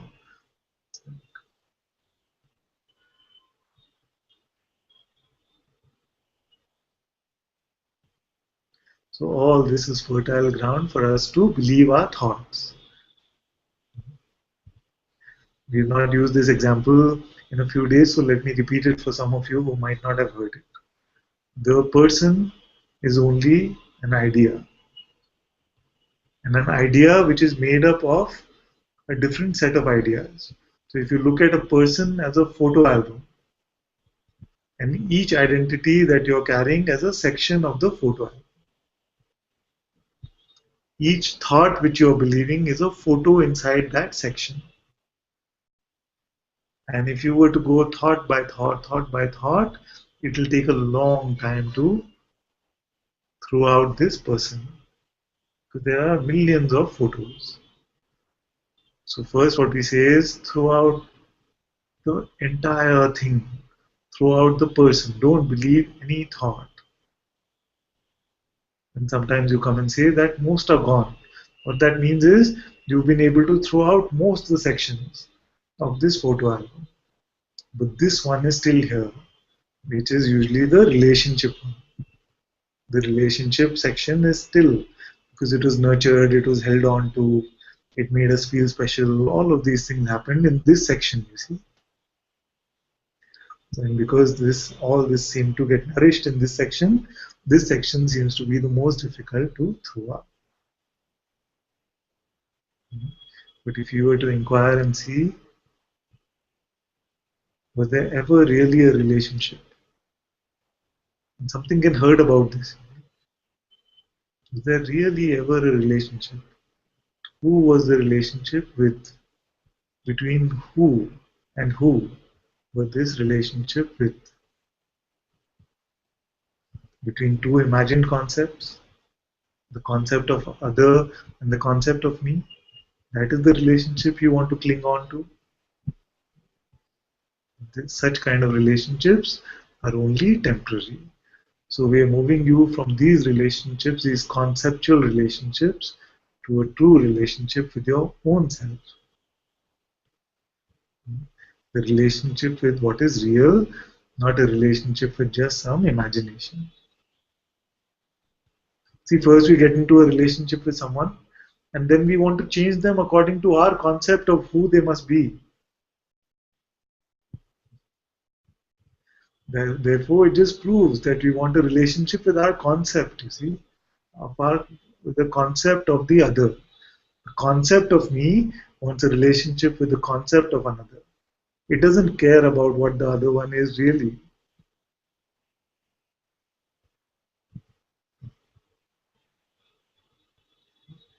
And it's very natural like this. Most relationships play out like this. We get into a relationship, and then very quickly everything starts to seem like a problem. Initially, if there's so much attention, you say, I love the attention I'm getting from him. After a while, like, he's too needy, you see, he's always giving me so much attention. He doesn't have a life. I want a man who's independent. Something, I'm just saying. You see, it can be anything. Because we are keeping constantly changing the concept of what we want. So this mental relationships is something that we must drop. Then what do we see? That the presence of being is here. And this being has no need from another. See? And when this need goes, then that is love. Very often we confuse need and love. Need is egoic. Need is a grasping, it's a wanting.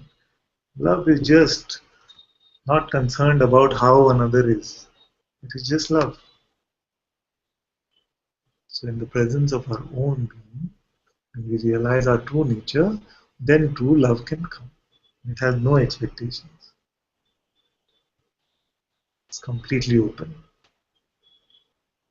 And we don't even then have to label it as a relationship or as not a relationship.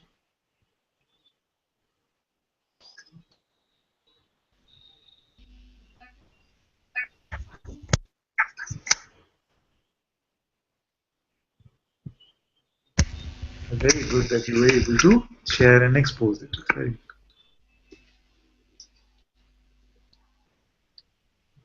Very good. Atma was able to join. It's very good. Amrit is here. Namaste. Anna says, not liking satsang or anyone telling me differently today. Yes, it can seem like that. It can seem big tantrum within me. But already, because you are able to say these words, I know that you are not away from satsang. You can see the tantrum. That means you are witnessing it, and the tantrum is allowed to play out. Very good. Let it get released. I have no trouble with any tantrum. You can feel uncomfortable.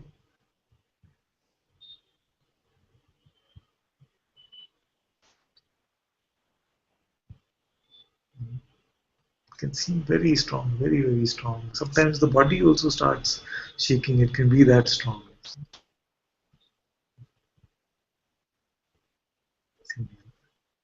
But you stand your ground. You see what you are. You are just the witnessing of even these strong emotions. Don't fight. Don't fight. Don't fight. Just let it all come and go. Don't fight. How long will it last? How long will it last? These strong energies, strong vibrations, even they, half an hour, 20 minutes usually, they can seem like they'll never leave. They'll never leave. After half an hour, you'll be searching for them and saying, where did they go? And then when they come back, they feel again, oh, they'll never leave. You know? It's like this.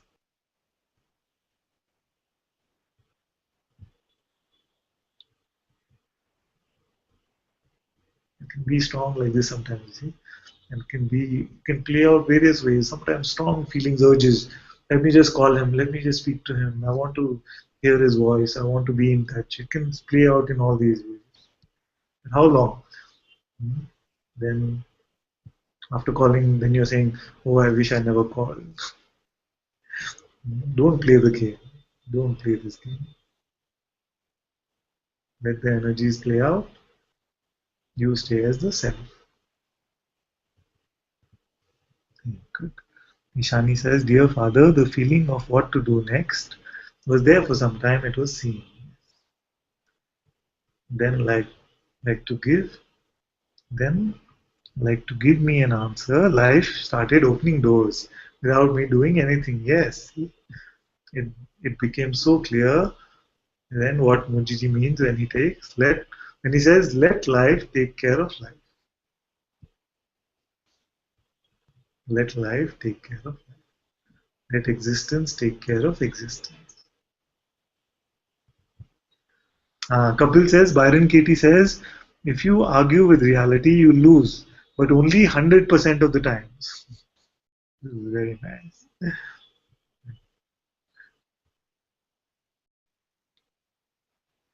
Lisa says, I can make space if needed. No, we're about to close, so it's fine. We're about to close, Satsang. Aditi says, I so want my boss and adult children to be different. Thank you for reminding me to stay as awareness. Yes, and your boss and your children will also want you to be different. How long will this game go on? You see?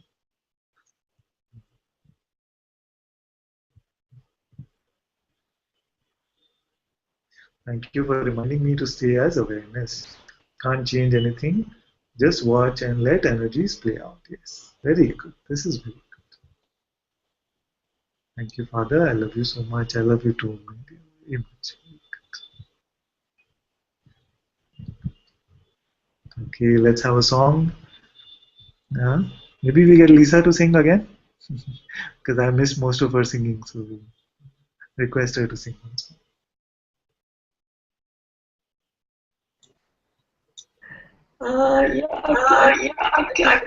Again, if you like, there's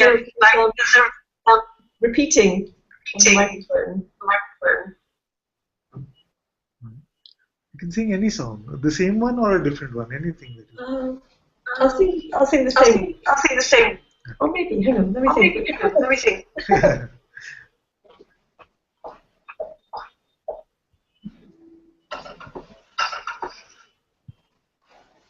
I could sing a little folk song. Very good, very good. Bit rusty. I'm sure it'll be very beautiful.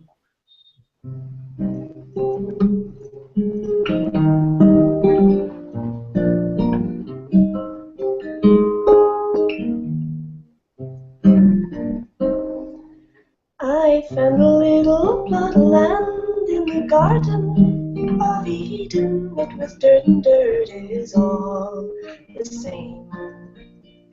I tilled it with my 2 hands, and I called it my very own. There was no one to take my claim. Well, you'd be shocked at the state of things. Sorry, I am rusty. Now you'd be shocked at the state of things. The whole place had just cleared right out. It was hot and hell, so I laid me by a spring for a spell as naked as a trout.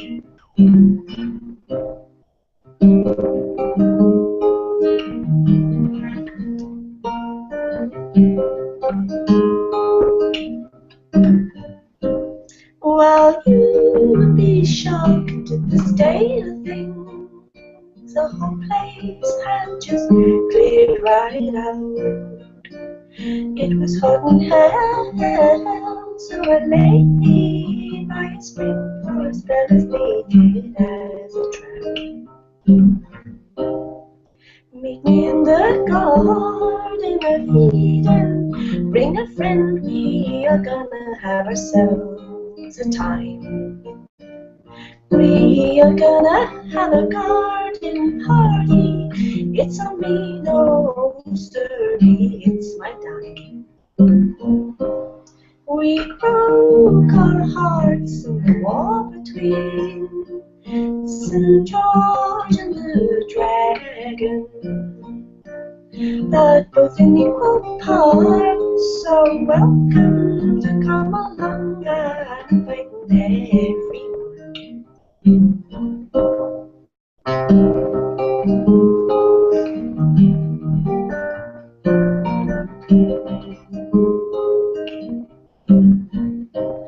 Farewell to loves that I have known, even muddy as waters run.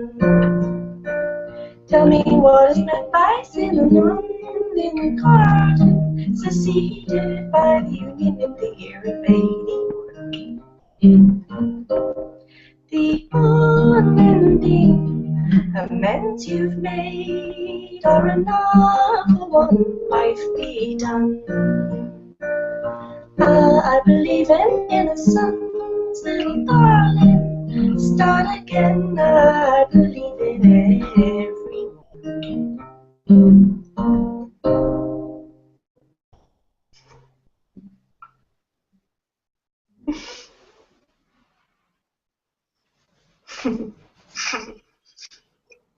Very beautiful, very nice. Very Thank you. Bit rusty. Can you say the words? Can you say the words of the chorus once? Sorry? How did it go? Can you just say the words of the chorus? I couldn't get all of them. Can you just repeat the words without singing? The last farewell to loves that even muddiest water. What was it? But I believe in little darling. Something like that. There was a line about the Garden of Eden and bring a friend. What was that? Really hard to remember without singing it. I found a little plot of land. It was dirt and dirt all the same. I plowed it with oath, and there was no one to take my. Okay.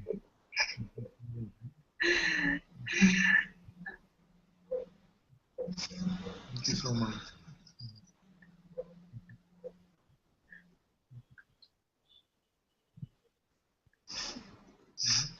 Maybe Amba can also sing something. You're putting me on the spot now.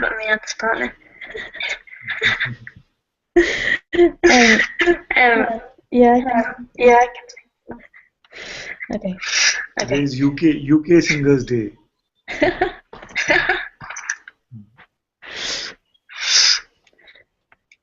Okay, Father, I can't mute your microphone, so you have to mute your mic so it doesn't echo. Yes, yes. Thank you.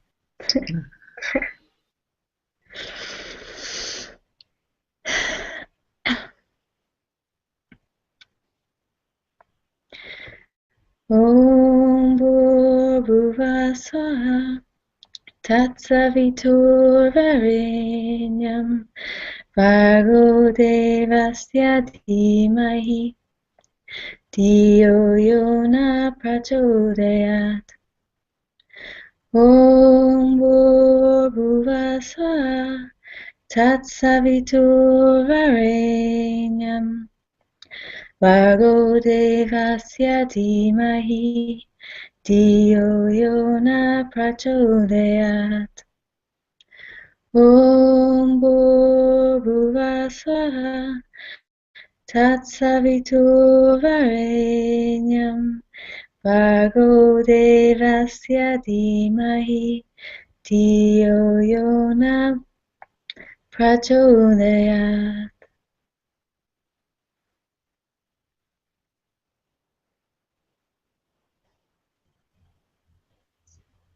Thank you. Very Thank good.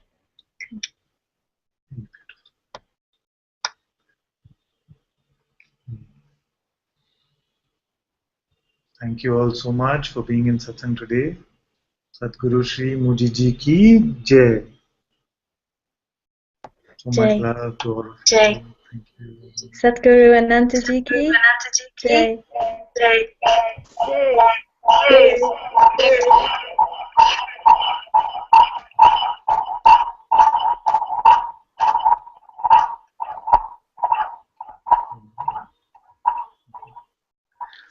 Thank you, Amba, for moderating very beautifully. You're welcome. Thank you. Thank you, everyone. Thank you.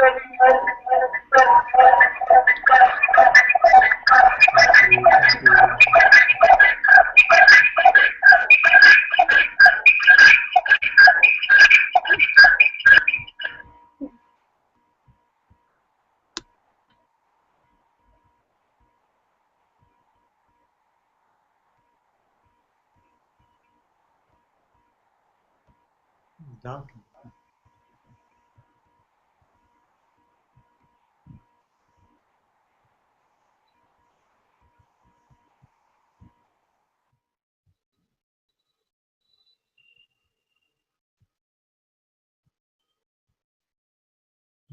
Devi, what's happening?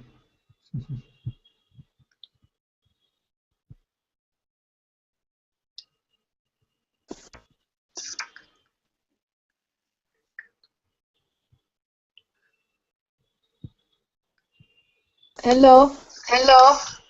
Hello, my dear. Did you ask what's happening? Yes. Because I saw throughout Satsang you had this beautiful shine and everything very happy. Just now it was looking very sad. Oh, Satsang No. getting over.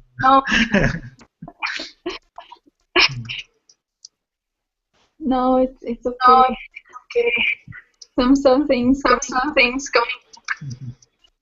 But yeah, not Yeah, not worth it. Not important. No, I can't hear so well. Okay. I can echo of myself.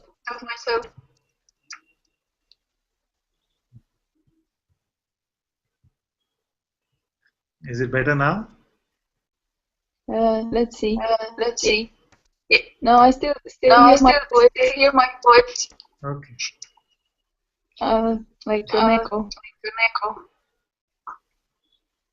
But thank you very much. Oh, you're very welcome. Yes, thank you. There was a feeling. Maybe what you're referring to. There was a feeling like I'm not true. There's something not true. This thing is very new. When it comes up, I don't know what it is exactly. So I'll just put you on mute so you'll be able to hear what I'm saying.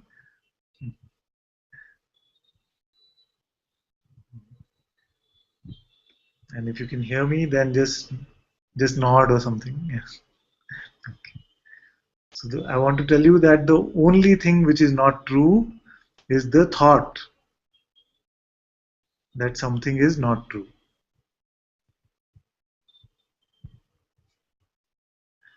Okay. There is nothing you need to do. There is nothing you need to become.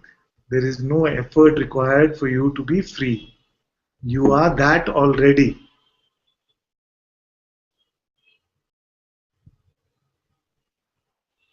You cannot stop being who you are. You are the self.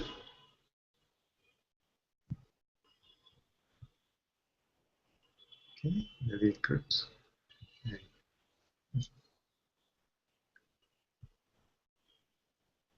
Okay. Okay, my loves, thank you so much.